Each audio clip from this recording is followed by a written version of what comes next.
Assalamualaikum dear friends, welcome back to Shamys World. ഇന്ന് ഞാൻ വന്നിരിക്കുന്നത് സിമ്പിളും വെറൈറ്റി ആയിട്ടുള്ള ഒരു റെസിപ്പി ആയിട്ടാണ്. ഈ വെറൈറ്റി ആയിട്ടുള്ള റെസിപ്പി എങ്ങനെ ഉണ്ടാക്കിയെടുക്കാൻ നോക്കാം. ആദ്യം തന്നെ ഈ റെസിപ്പി തയ്യാറാക്കുന്നതിന് വേണ്ടിയിട്ട് കുറച്ച് വലിപ്പമുള്ള പച്ച മാങ്ങയാണ് ഞാൻ എടുത്തിട്ടുള്ളത്. ഇത് 1/2 കിലോയും കുറച്ചും കൂടെ ഉണ്ടാവും, 3/4 കിലോ തികച്ചില്ല.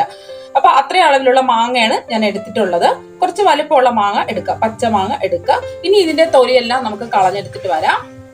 ഇപ്പൊ മാങ്ങ നല്ലതുപോലെ കഴുകിയതിന് ശേഷം തൊലിയെല്ലാം കളഞ്ഞ് എടുത്തിട്ടുണ്ട്. മാങ്ങ എടുക്കുമ്പോൾ പ്രത്യേകം ശ്രദ്ധിക്കുക, ഇതുപോലെ നല്ല വിളഞ്ഞിട്ടുള്ള മാങ്ങ വേണം എടുക്കാൻ വേണ്ടിയിട്ട്.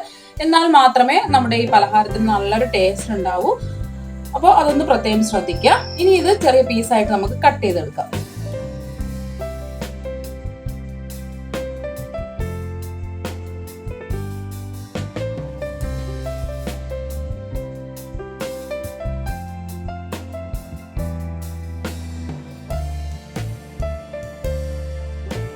ഇപ്പൊ ഞാനിവിടെ ഇതുപോലെ കുഞ്ഞു കുഞ്ഞു പീസായിട്ട് കട്ട് ചെയ്തെടുത്തിട്ടുണ്ട്. ഇതുപോലെ വേണം കട്ട് ചെയ്തെടുക്കാൻ വേണ്ടിയിട്ട്.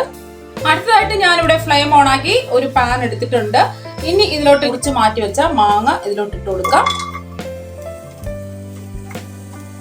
ഇനി ഇതിലോട്ട് 1.5 കപ്പ് വെള്ളം നമുക്ക് ചേർത്ത് കൊടുക്കണം.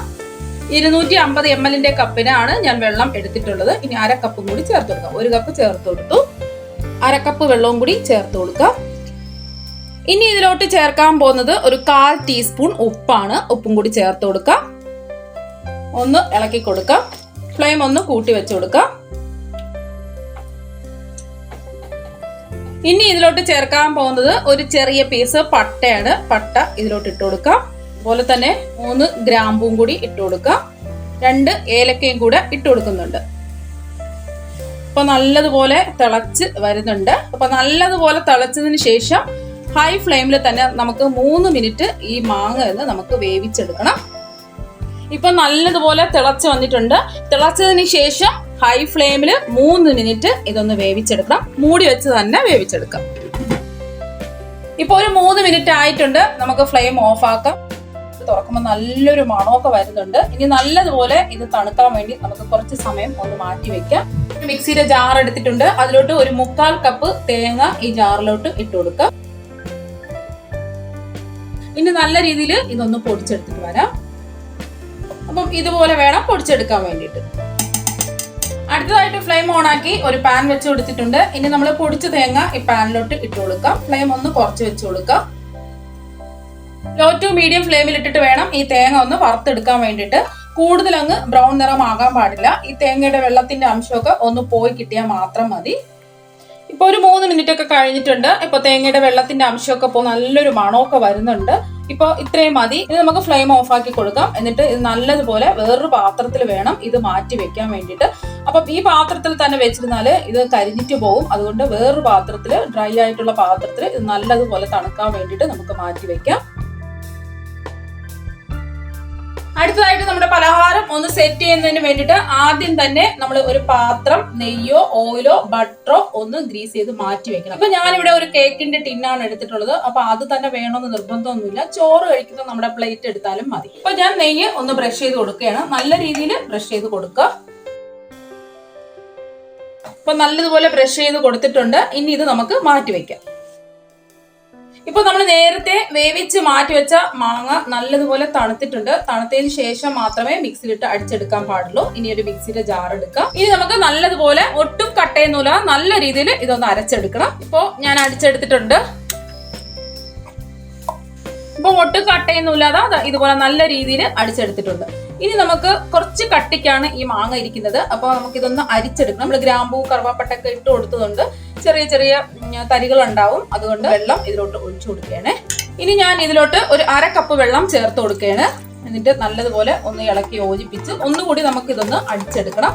അരിക്കാൻ എളുപ്പത്തിന് വേണ്ടിയിട്ടാണ് ഒരു 1/2 കപ്പ് വെള്ളവും കൂടി ഞാൻ ഒഴിച്ചു കൊടുത്തത്.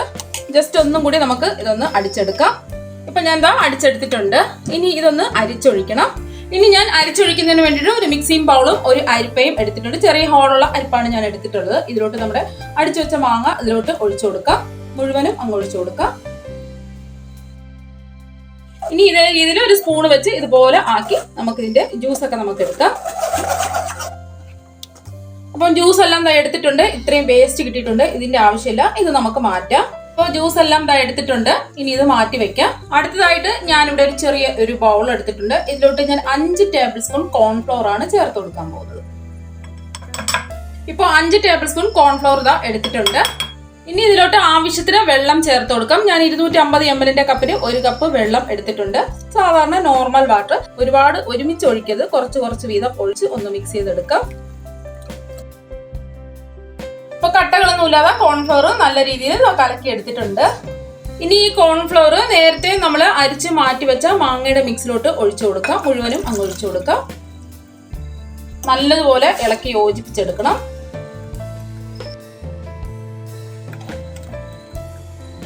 ഇടയ്ക്കൊരു ഭംഗി കിട്ടുന്നതിന് വേണ്ടിയിട്ട് ഞാൻ ഒരു നുള്ള് കളർ പൊടി ചേർക്കുന്നുണ്ട്. നിങ്ങൾ വീട്ടിലൊക്കെ ചെയ്യണമെന്നുണ്ടെങ്കിൽ ഇങ്ങനെ കളർ ചേർക്കേണ്ടതില്ല.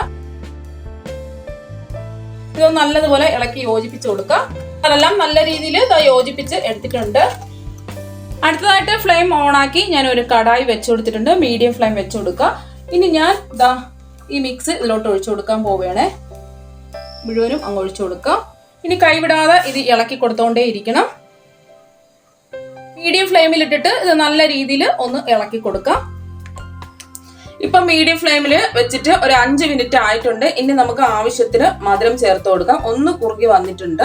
ഇനി ഞാൻ ചേർത്ത് കൊടുക്കാൻ പോകുന്നത് 1/4 കപ്പ് പഞ്ചസാരയാണ്. അവരവരുടെ മധുരത്തിനനുസരിച്ച് ചേർത്ത് കൊടുക്കാം. നല്ല പുളിപ്പുള്ള മാങ്ങയാണെന്നുണ്ടെങ്കിൽ 1 കപ്പ് പഞ്ചസാര ചേർത്ത് കൊടുക്കാം. ഇനി ഒന്ന് നല്ലതുപോലെ ഇളക്കി കൊടുക്കാം. അപ്പൊ എനിക്ക് അത്ര പുളിപ്പില്ലാത്ത മാങ്ങ ആയതുകൊണ്ടാണ് ഞാൻ 1/4 കപ്പ് പഞ്ചസാര എടുത്തിട്ടുള്ളത്. അപ്പൊ നോക്കിയിട്ട് മധുരം ചേർത്ത് കൊടുക്കണം. മധുരം ചേർത്ത് കൊടുക്കുമ്പോൾ ഇതുപോലെ ലൂസായി വരും. ഒരു 2-3 മിനിറ്റ് കൂടെ നമുക്കൊന്ന് നല്ലതുപോലെ മീഡിയം ഫ്ലെയിമിൽ വെച്ചിട്ട് നല്ലതുപോലെ ഇളക്കി കൊടുക്കാം. ഇപ്പൊ ഒരു 3 മിനിറ്റ് കഴിഞ്ഞിട്ടുണ്ട്. നല്ലതുപോലെ കുറുകി വന്നിട്ടുണ്ട്. ഇനി 1 ടേബിൾ സ്പൂൺ ബട്ടർ ചേർത്ത് കൊടുക്കാം. ബട്ടർ ഇല്ലാന്നുണ്ടെങ്കിൽ നെയ്യ് 1 ടേബിൾ സ്പൂൺ ചേർത്ത് കൊടുത്താലും മതി. ഇനി ഈ ബട്ടർ എല്ലാം ഒന്ന് മെൽറ്റ് ആയി വരണം. ഇപ്പൊ ഒരു 4 മിനിറ്റ് ആയിട്ടുണ്ട്. ടോട്ടൽ കുക്കിംഗ് സമയം എന്ന് പറഞ്ഞാൽ തിള വന്നതിന് ശേഷം ഒരു 8 മിനിറ്റ് എനിക്ക് എടുത്തിട്ടുണ്ട്. ഇനി നമുക്ക് ഫ്ലെയിം ഓഫ് ആക്കി നമ്മൾ ഏത് പാത്രത്തിലാണോ നെയ്യ് ബ്രഷ് ചെയ്ത് വെച്ചിട്ടുള്ളത് ആ പാത്രത്തിൽ ചെയ്യാൻ വേണ്ടിയിട്ട് നമുക്ക് ഉടനെ തന്നെ മാറ്റണം. സെറ്റ് ചെയ്യാൻ വേണ്ടിയിട്ട് നെയ്യ് ബ്രഷ് ചെയ്ത് വെച്ചിട്ടുണ്ടായിരുന്നു. ഇതിലും കൂടെ ഞാൻ ഒഴിച്ചു കൊടുക്കുകയാണ്. ഇപ്പൊ നല്ല രീതിയിൽ ഒഴിച്ചു കൊടുത്തിട്ടുണ്ട്. ഇനി തണുക്കാൻ വേണ്ടിയിട്ട് നമുക്ക് ഒന്ന് മാറ്റി വെക്കാം. ഇത് ലെവൽ ചെയ്യേണ്ട ആവശ്യമില്ല. ജസ്റ്റ് ഒന്ന് ടാപ്പ് ചെയ്ത് കൊടുക്കുമ്പോൾ ശരിയായിട്ട് നല്ല ലെവലായിട്ട് കിട്ടും. ഇപ്പൊ റൂം ടെമ്പറേച്ചറിൽ നിന്ന് നല്ലതുപോലെ തണുത്തിട്ടുണ്ട്. ഇനി ഇതിന്റെ സൈഡെല്ലാം ഒന്ന് വിടിയിച്ചു കൊടുക്കാം. പെട്ടെന്ന് ഇളകി കിട്ടുന്നതിന് വേണ്ടിയിട്ടാണ് ഇതിന്റെ സൈഡെല്ലാം ഒന്ന് വിടിയിച്ചു കൊടുക്കുന്നത്.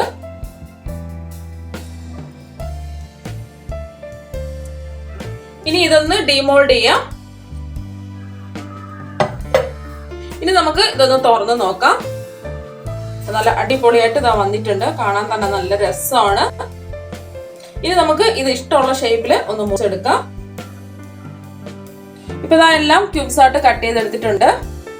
ഇത് നന്നായിട്ട് സെറ്റ് ആയിട്ട് വന്നിട്ടുണ്ട്. ഇനി ഇതിന്റെ സൈഡെല്ലാം ഒന്ന് വിടിയിച്ചു കൊടുക്കാം.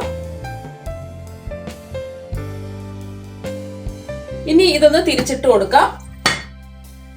ഇട്ട് കൊടുത്തന്നെ വീണ് കിട്ടിയിട്ടുണ്ട്. ഇനി നമുക്ക് ഇതൊന്ന് തുറന്ന് നോക്കാം. നല്ല സെറ്റ് ആയിട്ട് നല്ല അടിപൊളിയായിട്ട് കിട്ടിയിട്ടുണ്ട്. ഇനി ഇഷ്ടമുള്ള ഷേപ്പിൽ ഇതൊന്ന് കട്ട് ചെയ്തെടുക്കാം.